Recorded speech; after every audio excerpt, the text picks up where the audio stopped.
Assalamualaikum warahmatullahi wabarakatuh. Hai semua, saya Aptiliani dengan NIM 2002111030, Prodi Ilmu Komunikasi Universitas Muhammadiyah Cirebon.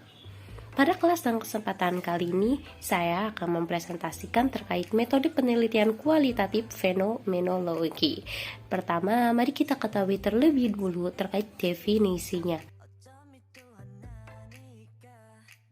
Fenomenologi berasal dari bahasa Yunani, painoia yang berarti menampak, dan painomenon yang merujuk pada yang menampak. Istilah fenomenologi diperkenalkan oleh Johann Heinrich. Meskipun demikian, pelopor aliran fenomenologi sendiri adalah Edmund Husserl.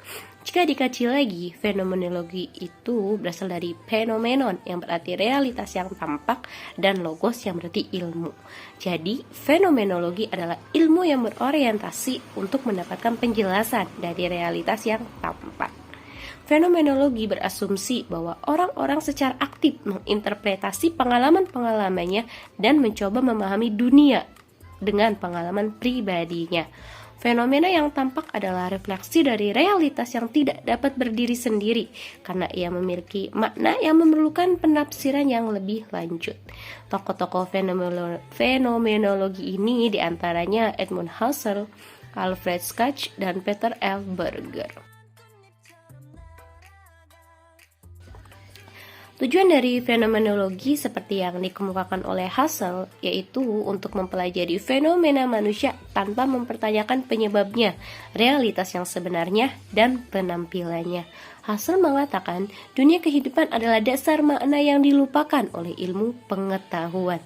Kita kerap memaknai kehidupan tidak secara apa adanya, tetapi berdasarkan teori-teori, refleksi filosofis tertentu, atau berdasarkan oleh penafsiran-penafsiran yang diwarnai oleh kepentingan-kepentingan, situasi kehidupan, dan kebiasaan-kebiasaan kita. Maka, fenomenologi menyerukan Zurück zu der Sache selbst, kembali kepada benda-benda itu sendiri, yaitu upaya untuk menemukan kembali dunia kehidupan. Schach sering dijadikan center dalam penerapan metodologi penelitian kualitatif yang menggunakan studi fenomenologi. Kenapa? Karena yang pertama, melalui Schach pemikiran dan ide Husserl yang dirasa abstrak dapat dijelaskan dengan lebih gamblang dan mudah dipahami. Yang kedua, Schach merupakan orang pertama yang menerapkan fenomenologi dalam penelitian ilmu sosial. Dalam mempelajari dan menerapkan fenomenologi sosial ini, Schach mengembangkan juga model tindakan manusia atau human of action dengan 3 dalil umum. Yang pertama ada the postulate of logical consistency atau dalil konsistensi logis. Ini berarti konsistensi logis mengharuskan peneliti untuk tahu validitas tujuan penelitiannya sehingga dapat dianalisis bagaimana hubungannya dengan kenyataan kehidupan sehari-hari. Yang kedua ada postulate of subjective interpretation atau dalil interpretasi subjektif. Ini merupakan menuntut peneliti untuk memahami segala macam tindakan manusia atau pemikiran manusia dalam bentuk tindakan nyata. Yang terakhir ada the postulate of adequacy atau dalil kecukupan. Dalil ini mengamanatkan peneliti untuk membentuk konstruksi ilmiah atau hasil penelitian agar peneliti bisa memahami tindakan sosial individu.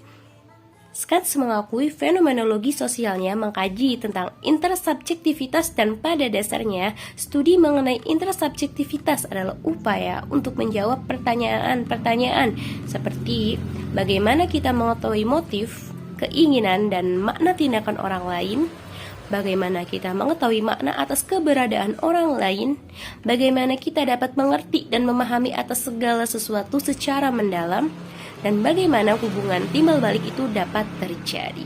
Ada beberapa tipifikasi yang dianggap penting dalam kaitannya dengan intersubjektivitas. Yang pertama yaitu tipifikasi pengalaman, merupakan semua bentuk yang dapat dikenali dan diidentifikasi, bahkan berbagai objek yang ada di luar dunia nyata sekalipun keberadaannya didasarkan pada pengetahuan yang bersifat umum. Selanjutnya ada tipifikasi benda-benda yang merupakan sesuatu yang kita tangkap sebagai sesuatu yang mewakili sesuatu. Yang terakhir ada tipifikasi dalam kehidupan sosial yang dimaksudkan sosiolog sebagai sistem, role status, role expectation, dan institusi institutionalization itu dialami atau melekat pada diri individu dalam kehidupan sosial. Kelebihan penelitian fenomenologis itu ada banyak ya. Yang pertama, fenomenologi sebagai suatu metode keilmuan dapat mendeskripsikan fenomena dengan apa adanya, dengan tidak memanipulasi data, aneka macam teori dan pandangan. Selanjutnya, fenomenologi mengungkapkan ilmu pengetahuan atau kebenaran dengan benar-benar yang objektif. Dan fenomenologi juga memandang objek kajian sebagai tujuan, sebagai bulatan yang utuh, tidak terpisah dari objek lainnya. Tentu metode penelitian ini juga ada kekurangannya ya, seperti tujuan fenomenologi untuk mendapatkan pengetahuan yang murni objektif tanpa ada pengaruh berbagai pandangan sebelumnya, baik dari adat, agama, ataupun ilmu pengetahuan merupakan sesuatu yang absurd.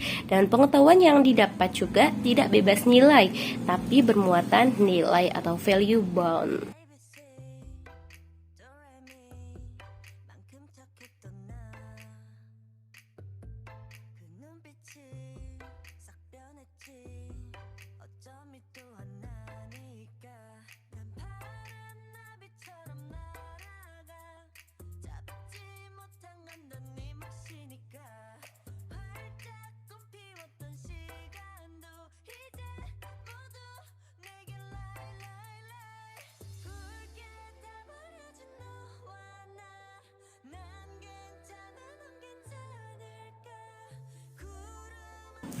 Jadi kesimpulannya, fenomenologi adalah ilmu yang berorientasi untuk mendapatkan penjelasan dari realitas yang tampak.